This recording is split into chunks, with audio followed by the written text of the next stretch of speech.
Let's talk about something that most people miss when analyzing global power, the psychological game of diplomacy. See, what happened recently between India and Pakistan wasn't just a headline moment. It was a masterclass in strategic timing, narrative control, and diplomatic dominance. Most people are focused on weapons and borders, but the real war is in perception. And in this game, India just outplayed both Pakistan and, unexpectedly, even America. Now let's break it down clearly. Pakistan has long relied on global sympathy, playing the victim card on Kashmir, appealing to Western guilt, using international forums to paint India as the aggressor. This strategy worked for decades.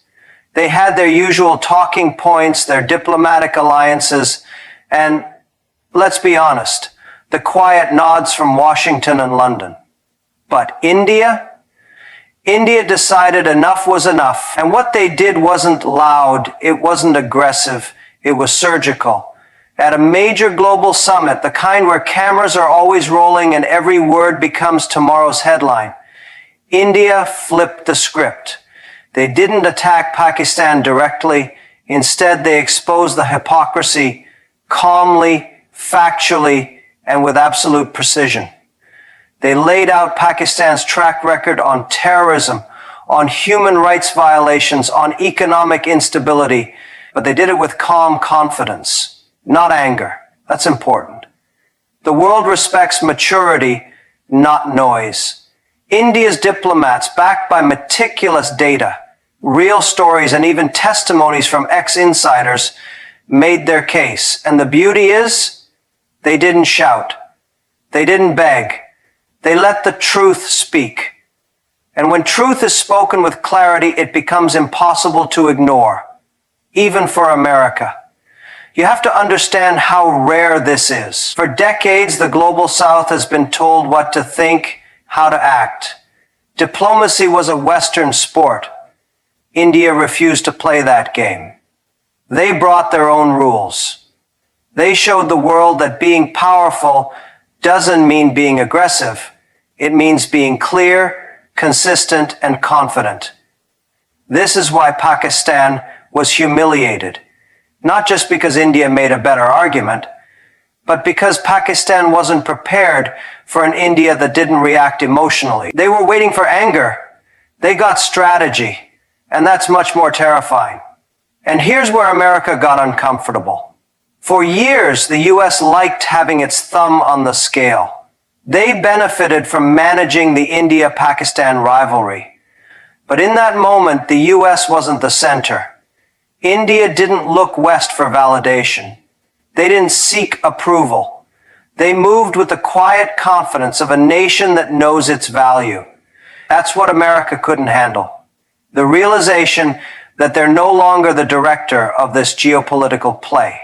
Let me put it another way. In business, the most powerful companies don't waste time trash-talking competitors. They deliver results and let the market speak. India is now doing the same thing on the world stage. They're not interested in emotional outbursts. They're focused on impact. And psychologically, this is profound. Because power isn't about who speaks the loudest. It's about who sets the tone. Who frames the story? India framed the narrative, Pakistan followed, and America realized, too late, that they weren't leading anymore. This is what Jack Ma always talks about. When you have clarity of vision, you don't chase validation. You act with purpose, and the world eventually catches up. That's exactly what India did. And in doing so, they taught an important lesson, not just to Pakistan, not just to America, but to every emerging nation that's tired of playing second fiddle. What India showed is that strategy beats noise, clarity beats drama, and self-belief, real unshakable confidence, is the most powerful diplomatic weapon there is. So now the question is, who's next? Which country will have the courage to step out of the shadow of old powers and claim its space with dignity, not desperation. Now let's talk about strength. Not just physical strength, but the kind of strategic strength that rewrites relationships between nations. Because when India displayed its military capabilities recently, it wasn't just about showing off hardware. It was a calculated message, a message directed at two very different audiences. One, Pakistan, which still believes that old threats can work. And two, America, which suddenly realized that India is no longer waiting for validation. It's building deterrence on its own terms. Let's be clear. Pakistan's military posturing has always relied on theatrics, short-range missiles, loud declarations, and a reputation that's been more myth than reality. For years, they've leaned on the idea that being unpredictable gave them leverage. But unpredictability only works when the other side is unsure. That era is over. India isn't unsure anymore. In fact, India is so sure of itself now that it doesn't need to react emotionally. It simply demonstrates capability. Think about it. When India revealed its advancements in next-gen drone technology, smart artillery, cyber warfare integration, and satellite-guided precision strikes, they weren't looking to provoke. They were showing calm, composed preparedness. It was a psychological shift, because real power doesn't scream. It whispers.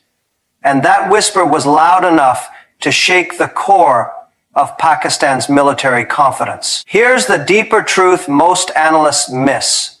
Military superiority is not about the size of your arsenal. It's about perception.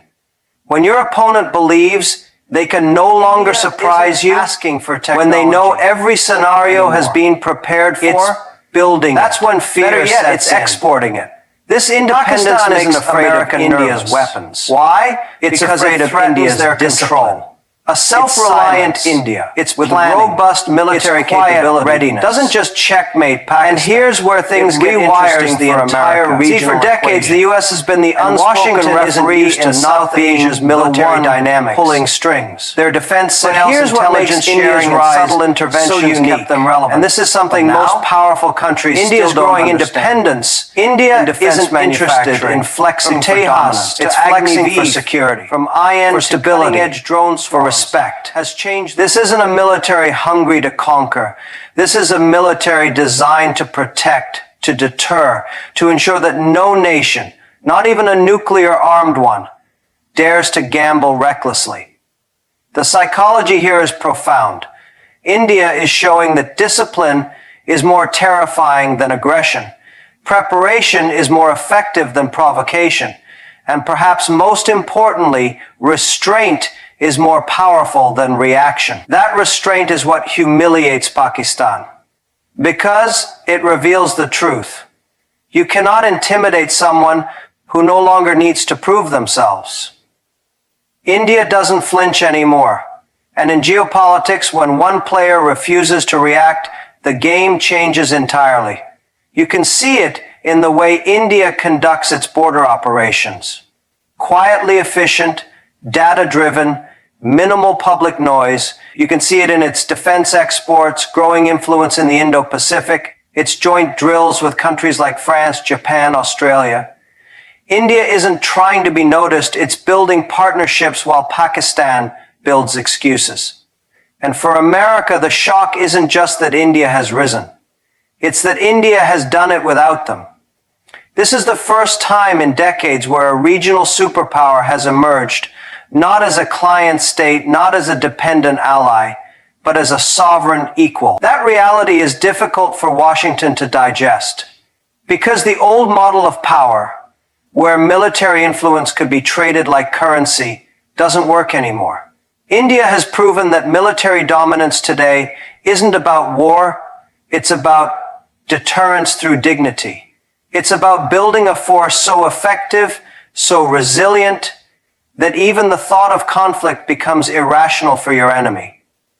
And maybe that's the message for all of us. In a world obsessed with reaction, those who stay prepared, stay calm, and stay focused will always win, not because they seek war, but because they make war impossible. Now let's shift our focus to the battlefield that isn't lined with tanks or missiles, the economic front. If you truly want to humiliate a nation, you don't fight them on the borders, you choke the cash flow. You isolate them in trade. You block the bridges they depend on. And that's exactly what India did to Pakistan. Quietly, calculatedly, and in a way that even America had to take seriously. For years, Pakistan has operated under the illusion that it could keep provoking India while still benefiting from the global financial system. It played both sides, asking for aid from the West, securing loans from China, and meanwhile allowing instability to fester in the region.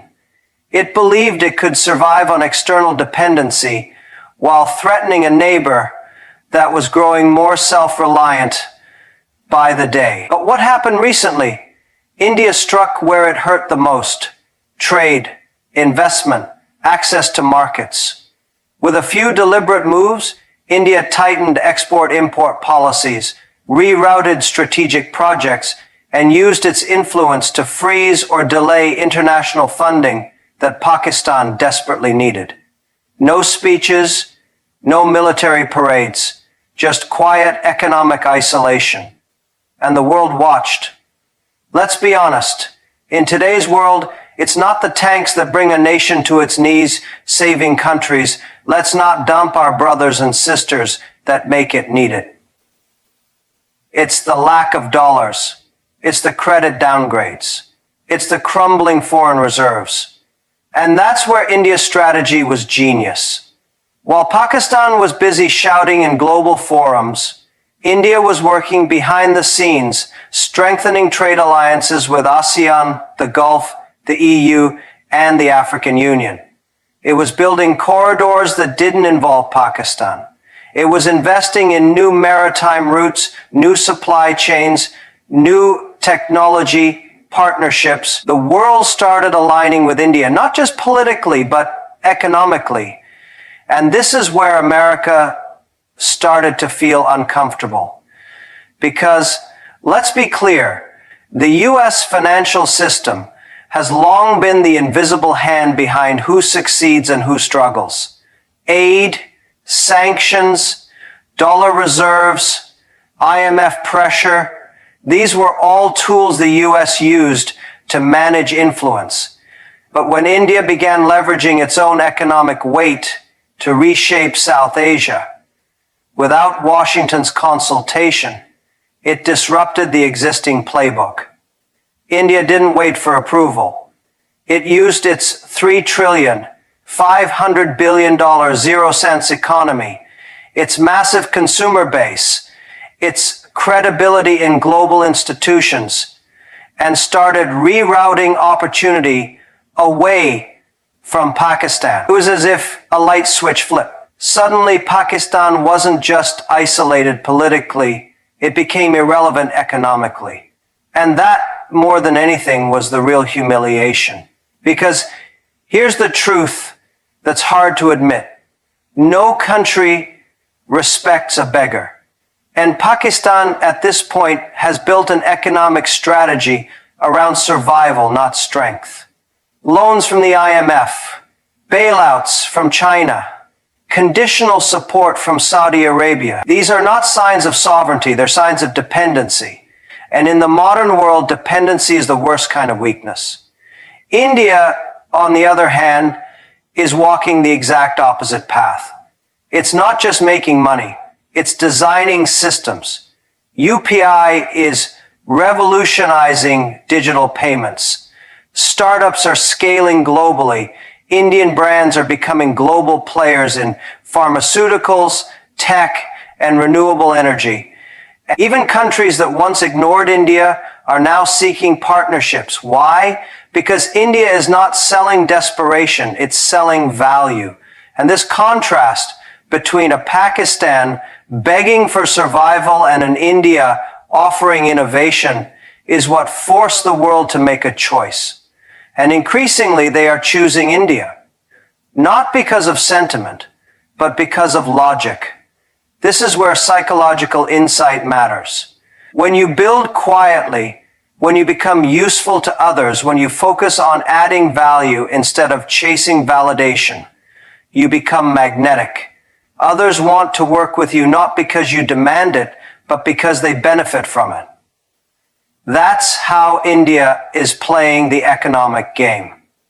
And that's why Pakistan and even America are rattled. America isn't afraid of India's military or even its diplomacy. It's afraid of losing economic control. And when India shows that it can realign regional trade, create new financial ecosystems, and lock Pakistan out of major deals, all without American oversight, it sends a dangerous signal that the world no longer needs Washington's permission to prosper. That's the shift. That's the power. That's the humiliation. Because what Pakistan is feeling right now isn't just economic pain, it's strategic irrelevance. And what America is realizing is that India is no longer a partner in need. It's a competitor with vision.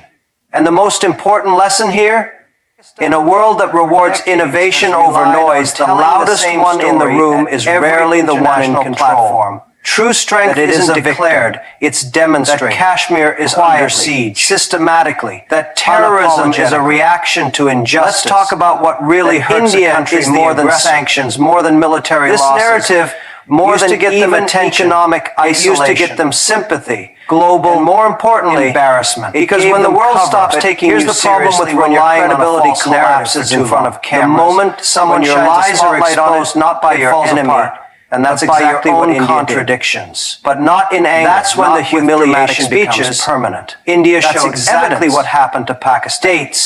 And the way India handled it, statements from Pakistan's own former diplomats, generals, we live in a world where narratives matter at one key international forum. Whoever controls whether the UN or G20 or another high-profile summit, and India calmly pulled back the curtain. They let the facts speak for themselves. And when that happened, the audience wasn't shocked by India's words. They were stunned by Pakistan's silence. See, when you live off victimhood long enough, you forget how to defend yourself with truth. And when India presented a case based not on emotion, but on logic, on timelines, on statistics, the world saw a version of Pakistan they weren't used to seeing. Unprepared, unconvincing, and exposed. It wasn't just a diplomatic win. It was a psychological defeat for Pakistan. Even countries that were traditionally neutral or quietly sympathetic began to distance themselves. Leaders that once echoed Pakistan's concerns started speaking more cautiously. Journalists who used to recycle old talking points began asking harder questions. In the eyes of the world, something shifted. Pakistan was no longer seen as misunderstood. It was seen as manipulative, and no amount of denial could erase that shift. What's more fascinating is how India managed to pull this off without ever appearing aggressive. That's where the real brilliance lies. The tone wasn't angry, it was tired. Tired of repeating the same facts, tired of responding to the same accusations. That emotional shift from defense to indifference was incredibly powerful because the world doesn't rally around those who beg. It respects those who no longer need to justify themselves. And that is exactly what rattled America. The United States has always played a balancing act between India and Pakistan. But suddenly, that balance was gone. One side looked like a mature, rising superpower. The other looked like a country still clinging to 20th century politics. America realized, maybe too late, that India no longer needed their validation, but Pakistan still did. And in the court of global opinion, that imbalance is devastating. This is what people don't understand about global embarrassment. It's irreversible. You can recover from economic losses. You can rebuild your military. But once your narrative collapses on the world stage, it becomes part of history. It becomes part of how people remember you. Pakistan's global credibility took decades to build, and India dismantled it in a few minutes. With clarity, with composure, and most importantly, with truth. There's something deeply psychological here that applies not just to nations, but to individuals too. If you rely on lies to build your identity, you live in constant fear of being found out. But when your foundation is truth, you can stand quietly while others collapse. That's what India demonstrated, and that's why Pakistan isn't just angry, it's afraid.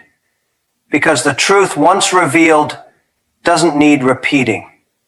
And if there's one thing the world learned in that moment, it's that India doesn't need to prove its side anymore. It just needs to be heard once. After that, reality takes care of the rest. So ask yourself this: are you building your credibility on loud claims or quiet truths? Are you chasing sympathy or commanding respect? Because the world isn't moved by noise, it's moved by character. And character, once revealed, always rises above chaos. Let's get to the part of this whole equation that most people don't want to talk about openly. America's reaction. Because here's the truth. When India humiliated Pakistan, it didn't just shift power in South Asia. It shook the very foundation of how the United States has historically maintained control in the region. And the discomfort in Washington wasn't about sympathy for Pakistan. It was about losing control of the narrative, something far more valuable than territory or trade. For decades, the U.S. played the role of the puppet master. It kept the India-Pakistan rivalry alive, not out of malice, but because it gave them leverage. As long as both sides looked to Washington for guidance, weapons, funding, or approval, America stayed at the center of the chessboard. They could sell arms to both, apply pressure when it suited them, and call themselves peace brokers while maintaining strategic control. But this time, India didn't play that game. It didn't wait for Washington to signal green lights. It didn't ask for permission. It moved independently, diplomatically, militarily, and economically. And the result was devastating for Pakistan. But more importantly, it revealed something far bigger. India no longer sees America as the referee. And that's what really rattled them. See, power isn't always about having the biggest military or the deepest pocket. It's about setting the terms. For a long time, America was the one defining what was acceptable, what was justified, what was in global interest. But suddenly, India flipped that script. It started defining its own meltdown was expected, framing its own legitimacy, silence, and acting with a kind of quiet confidence. Because what could they say? That didn't need outside criticize India and risk alienating their most important Asian partner.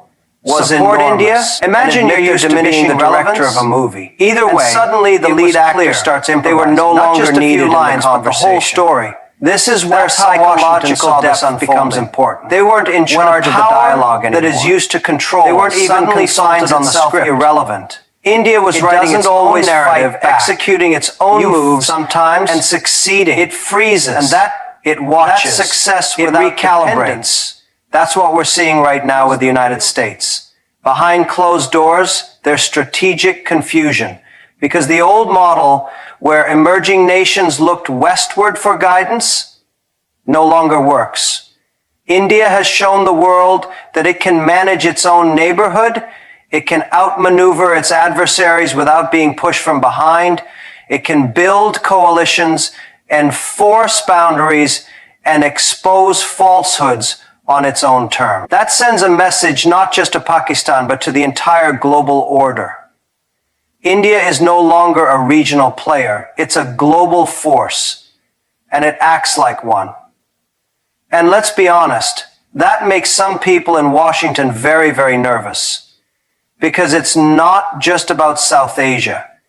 If India can independently reshape its regional dynamics, what's stopping Brazil or Indonesia or Nigeria from doing the same in their regions? What if more countries stop looking to old powers for validation? What if the world becomes multipolar, not just in theory, but in action? This is the larger shift we're living through, not just the humiliation of one country or the silence of another, but the slow, undeniable collapse of centralized power. The rise of confident, independent voices who aren't afraid to speak their own truths and act on them. And that's why what India did to Pakistan matters. Because in doing so, it exposed more than weakness, it exposed dependence. And dependence, whether it's in diplomacy, economics, or psychology, is the fastest way to fall behind in today's world. So here's the lesson. For nations, for leaders, and for each of us as individuals, the moment you stop asking for permission is the moment you start becoming powerful. You don't need to wait to be chosen. You need to choose yourself. And once you do that, the world will have no choice but to take notice. There's a moment in every nation's journey where the tone shifts from aspiration to assertion, from request to declaration. That moment for India is now. What we're witnessing is not just a geopolitical confrontation with Pakistan or a diplomatic rebuke to the West. It's something much deeper. India is stepping into its own identity, not just as a regional power, but as a confident, self-directed global player. And the most profound part, it's doing it without noise, without desperation, and without waiting for anyone's approval. For decades, India played the role others expected it to play: the cautious democracy, the spiritual economy, the rising power with humble restraint. But power without self-belief is like wealth without purpose. It doesn't lead. It hesitates. And the world used that hesitation, especially countries like the United States, to box India into a narrative where it was always rising but never quite arrived. That story is over. The recent series of moves, diplomatic, military, economic, and narrative-based, have revealed something undeniable. India has stopped asking for a seat at the table. It's building its own table. And more importantly, others are now lining up to sit with India, not just near it. The world taking deeper and deeper into India's private scares. The world taking deeper and deeper into India's private scares. The world taking deeper and deeper into India's private scares. And more importantly, others are now lining up to sit with India, not just near it. This is the psychological shift that changes everything. Let's reflect on the psychological transformation here. When a nation internalizes its own value, it stops negotiating from a place of fear. It stops reacting to threats. It starts creating opportunities. And when that shift happens, everything else realigns. Diplomacy becomes influence, defense becomes deterrence, trade becomes leverage, and humiliation turns into a tool, not a liability. Pakistan's fall in this context wasn't just a collapse of policy. It was the exposure of a mindset still trapped in old patterns, reactive, insecure, and dependent. India's rise, on the other hand, is the emergence of a mindset that has grown out of discipline, resilience, and vision. That's why India didn't respond to provocations with theatrics. It responded with structure, with results, and with silence. The kind that comes from deep, unshakable confidence. Now here's where the global implications come in. America, and much of the Western world, had grown used to managing global affairs like a CEO manages departments. Asia was a division, the Middle East another. And emerging powers like India were always part of the long-term growth plan, but never the boardroom. What rattles them now is that India didn't ask to be invited. It started its own boardroom, and it's already in session. That's why we're seeing discomfort, not just from Pakistan, but from Washington, London, Brussels, not because they dislike India's rise, but because they're realizing they're no longer needed to supervise it. And that's where this becomes more than geopolitics. This is about a mindset shift every individual, every entrepreneur, every emerging leader needs to understand. Because it's the exact same principle. You don't grow by trying to be liked by everyone. You grow by being so competent, so clear, and so necessary that the world has no choice but to respect you. India is showing the world what it looks like when a country moves with internal alignment. Its foreign policy is no longer fragmented. Its economy is being streamlined around innovation, infrastructure, and digital leadership. Its military posture is about capability, not performance. Its diplomacy is no longer about proving worth. It's about extending value. That's a rare kind of alignment, and it's incredibly difficult to stop once it begins. So when people say India just humiliated Pakistan, and America can't handle it, the real meaning isn't just about a tactical win or a diplomatic upper hand.